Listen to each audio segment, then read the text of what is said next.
Good morning, welcome and hello and welcome and good morning. It's un poco mas, guys. Pardon me, not feeling very well today. Going to make this indeed actually finally a quick video. I just want to make you aware of a couple of things going on. That the FUD analysts coming out with these sell and holds at 7. You have to question the credibility of folks who don't analyze new data when it's put in front of them. It's a lack of critical thinking, or in my opinion, it's just a lack of honesty and a lack of credibility. You've consistently seen that from this Midwest Values at Morgan Fudley. SOFI stock just down 10 cents. They did the same thing as yesterday, just pushed it down, I believe, mostly for a stop loss rage, just washed a lot of people out, massive pump.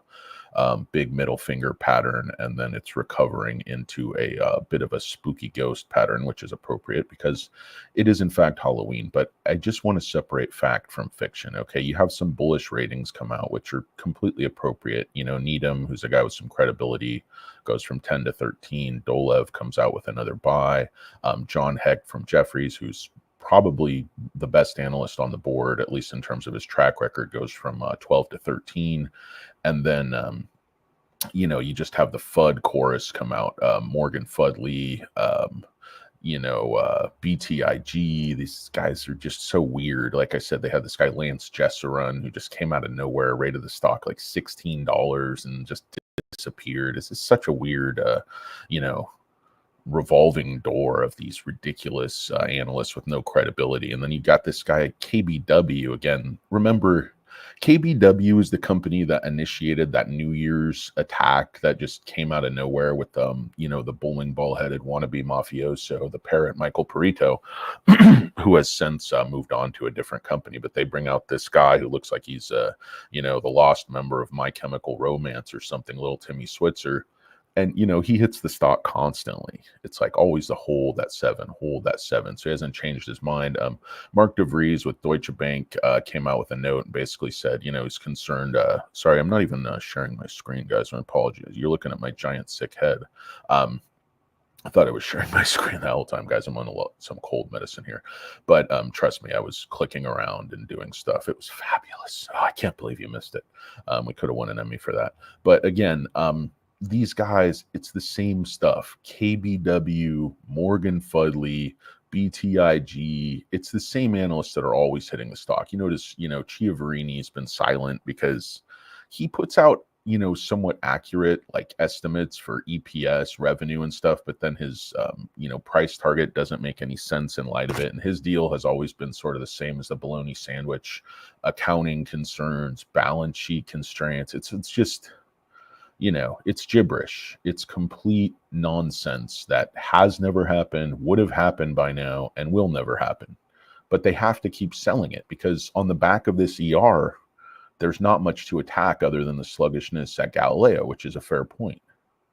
But the growth at financial services, the strength of the loans, and most importantly, the lack of defaults and delinquencies, that's trending in the right direction. So when they massively increase originations, fair value accounting is going to provide a huge boost to the books.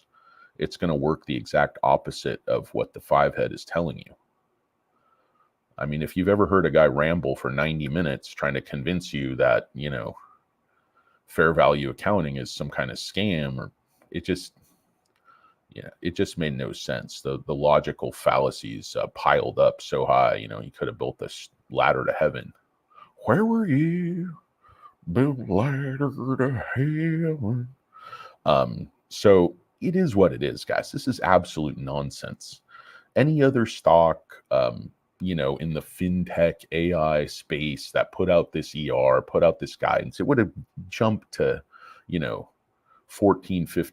If this was Palantir, it would have gone to like $1,000. This sort of sector bias, just a bank thing. I did a video on that in my last video. It's ridiculous.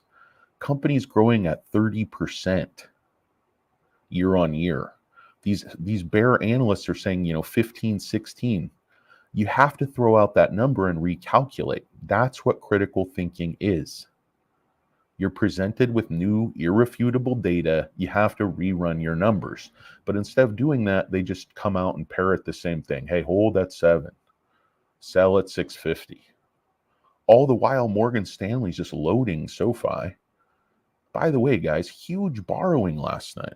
What do you know? Borrowed 11 million shares net after hours. Borrowing again today. No cost to borrow because, these same guys are just loaning the shares out for nothing to hit the stock. I mean, some of these big banks, they don't like the stock. They want to keep it down for whatever reason for a time. Now they'll want to put short is up, guys. Short is up. These guys are up a creek. They have absolutely no path ahead. There's not going to be any bad news right now. And look at this, guys. Look at this. Okay, this is SOFI institutional ownership. Look at these filings. These are all new positions in green. You guys see any, red positions that match this narrative these idiots are trying to put out? I don't think I'm logged in right now, but whatever, no big deal. You get my point. And the ones that aren't new, look at these increases, 350%. I mean, all these new positions, 26% increase, 14% increase from FS Max Fidelity, Extended Market Index Fund, 15% increase up to 6 million shares. Okay, this is all just kicking the shorts right in the nuts. And they have no play.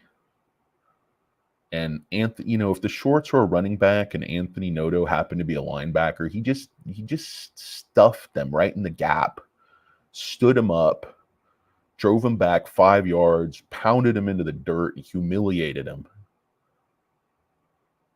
Absolute humiliation.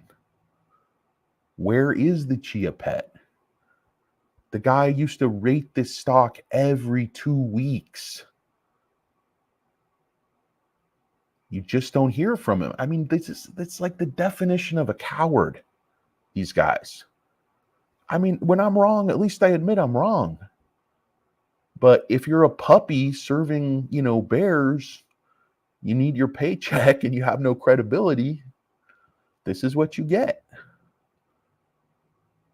5 heads, Chia Pets, Midwest values with bolted on necks, My Chemical Romance rejects. I mean, what happened to the credible analysts on this stock? I mean, Dan Dolev from Mizuho had a good line. He's just like, bears are confused.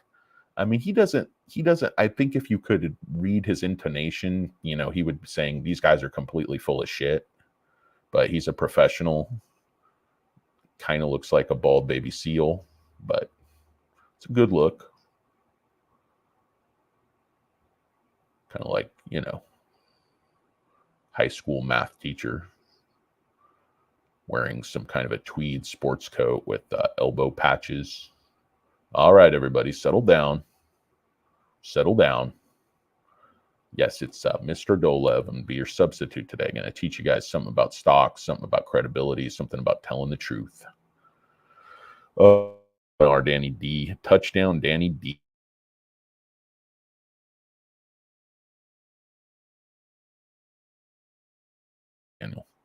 Sorry, guys. I know the stream has been really glitchy in terms of my internet connection. I don't have a cheap old handy laptop. I was just joking about that. I think it's my internet. I'm going to go ahead and, because my new crap top doesn't have a Ethernet port because it's so thin and snazzy. Like, you guys notice how as things get newer and better, they take away features that you want and they actually get worse. Like, as technology advances, oh, I have 5G Edge, but nothing works. Like, oh, my phone has a new 6G plan, but I'm getting no data and I'm screwed. Like, if you're going to be going through this life as a, poorly aging, middle-aged white guy named Lil Danny Cornbread DiCarlo. And by the way, guys, the kids, it's hard enough. They got the short, fat legs, of course, as you guys know, my regular viewers. the kids used to call me cornbread because I used to crumble under pressure. I'd be trading baseball cards, shooting marbles, whatever. I'd have a winning hand, or I'd have a winning set of marbles, whatever the fuck you call that, and I'd be down at the lows, and then, just about to spring up, and they'd go, cornbread, little Danny cornbread, and I'd crumble, I'd sell my position at the bottom, sell the dip, and smell the rip. But that taught me a lot of life lessons. Number one, it's an idiotic nickname and a horrible bit, but the work, guys, with me, it's like the worse a bit is, the more I don't want to give up on it, the more I just want to push it down the audience's throat. Because as a comedian and a writer, I really want my audience to hate me. I don't know why. It's just like, people usually like me and think I'm nice, but I'm, completely nuts. And sometimes it's even hard for me to get people to hate me, like an audience, because I just insult the hell out of them and they love it. So I don't know, guys. I'm glutton for punishment. But anyway, I don't really know what I was talking about in terms of this broadcast. Let's take a look at maximum pain. I got to get off here and take some more Dayquil or NyQuil and get my happy ass to work. But yeah, max pain looking at $10. This is all dead money. It's all over the place. Volume puts coming at 1150. Calls 1150. Puts are weak at 11. So you'd have to expect the stock to finish, somewhere below 1150, above 11. I don't know. We'll have to see. But what's the volume looking like today? Yeah, volume is looking quite bullish today. 23 million shares. We don't want that just super spike, but a lot of big orders coming in here. Algo trying to retake control of the stock. But, guys, they're going to short from 11, just like they